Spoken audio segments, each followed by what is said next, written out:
Assalamualaikum warahmatullahi wabarakatuh. Yang terhormat Bapak Ibu dosen pembimbing PTK, perkenalkan nama saya Alia, akan menyampaikan proposal PTK dengan judul Peningkatan Hasil Belajar Siswa Mapel Bahasa Indonesia tentang benda hidup dan tak hidup melalui metode cooperative learning di kelas 1 MI Miftahus Sibyan Curatulis Probolinggo. Alasan saya melakukan penelitian tindakan kelas ini karena hasil belajar siswa di kelas 1 itu sangat rendah dan tidak memenuhi target yang diharapkan. Rata-rata nilai siswa di bawah KKM.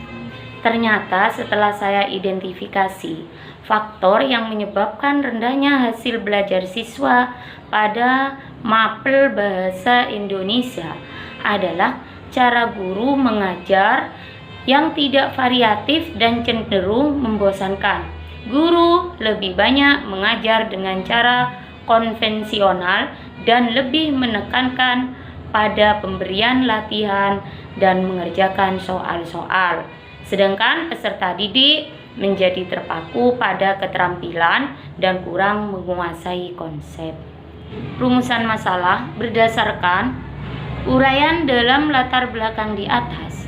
Masalah yang ingin dipecahkan dalam penelitian ini adalah bagaimana meningkatkan hasil belajar siswa mapel bahasa Indonesia tentang benda hidup dan tak hidup melalui model cooperative learning di kelas 1 MI Miftahus Sibyan Curatulis Probolinggo.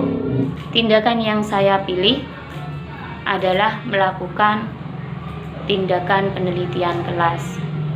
Tujuan yang ingin dicapai dalam penelitian ini adalah meningkatkan hasil belajar siswa pada mapel bahasa Indonesia tentang benda hidup dan tak hidup di kelas 1 MI Miftahus Sibyan Curatulis Probolinggo. Ruang lingkup penelitian tindakan kelas ini adalah sebagai berikut. 1. Permasalahan dalam penelitian tindakan kelas ini adalah pembelajaran bahasa Indonesia dalam meningkatkan hasil belajar siswa tentang benda hidup dan benda tak hidup melalui model cooperative learning. Siswa yang dijadikan subjek penelitian adalah kelas 1 MI Miftahus Sibyan. Nah, penelitian tindakan kelas dilaksanakan di awal semester 2 tahun pelajaran 2021/2022. Signifikansi penelitian. Hasil dari pelaksanaan penelitian tindakan kelas ini diharapkan dapat memberikan manfaat yang berarti bagi siswa, bagi guru, dan sekolah sebagai suatu sistem pendidikan yang mendukung peningkatan proses belajar dan mengajar siswa. Bab 2 adalah kajian pustaka. Pengertian hasil belajar dapat disimpulkan bahwa hasil belajar adalah kemampuan-kemampuan yang dimiliki siswa setelah menerima pengalaman belajarnya. Kemampuan-kemampuan tersebut mencakup aspek kognitif, efektif, dan psikomotorik. Hasil belajar dapat dilihat melalui kegiatan evaluasi yang bertujuan untuk mendapatkan data pembuktian yang akan menunjukkan tingkat kemampuan siswa dalam mencapai tujuan pembelajaran. Pengertian model cooperative learning menurut Sharan, siswa yang belajar menggunakan metode cooperative learning akan memiliki motivasi yang tinggi karena didorong dan didukung dari rekan sebaya. Pembelajaran cooperative learning adalah pendekatan pembelajaran yang berfokus pada penggunaan kelompok kecil siswa untuk bekerja sama dalam memaksimalkan kondisi belajar untuk mencapai tujuan belajar. Pada bab 3, prosedur penelitian tindakan kelas. Poin-poinnya adalah ada metode penelitian, ada setting penelitian dan karakteristik subjek penelitian, ada variabel yang diselidiki, ada rencana tindakan, ada data dan cara pengumpulannya, ada indikator kinerja, tim peneliti dan tugasnya, Yang terakhir adalah daftar pustaka. Metode penelitian pada dasarnya merupakan cara ilmiah untuk mendapatkan data dengan tujuan dan kegunaan tertentu. Dalam suatu penelitian akan membutuhkan suatu metode yang tepat, sebab dengan metode yang tepat akan dapat mencapai suatu hasil yang diharapkan. Metode penelitian adalah strategi umum yang dianut dalam pengumpulan data yang diperhatikan. Guru menjawab persoalan yang dihadapi.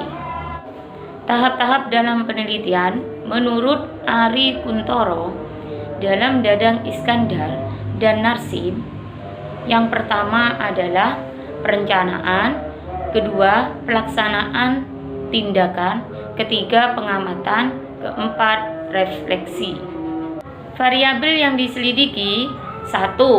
Variabel input, 2. Variabel proses, 3. Variabel output. Rencana tindakan. Jenis penelitian yang digunakan adalah penelitian tindakan kelas. Salah satu cirinya adalah dengan adanya langkah-langkah yang terukur dan terencana dalam setiap siklus, sehingga rancangan dalam penelitian ini dilaksanakan 3 siklus. Instrumen penilaian dan pengumpulan data. Yang pertama, instrumen penelitian terlampir. Ada teknik pengumpulan data, ada teknik analisis data, ada juga jenis data, data kualitatif dan data kuantitatif. Teknik analisis data yaitu berupa analisis kualitas RPP. Demikian proposal PTK saya, mohon arahan dan bimbingannya agar hasil yang dicapai lebih baik. Terima kasih. Wassalamualaikum warahmatullahi wabarakatuh.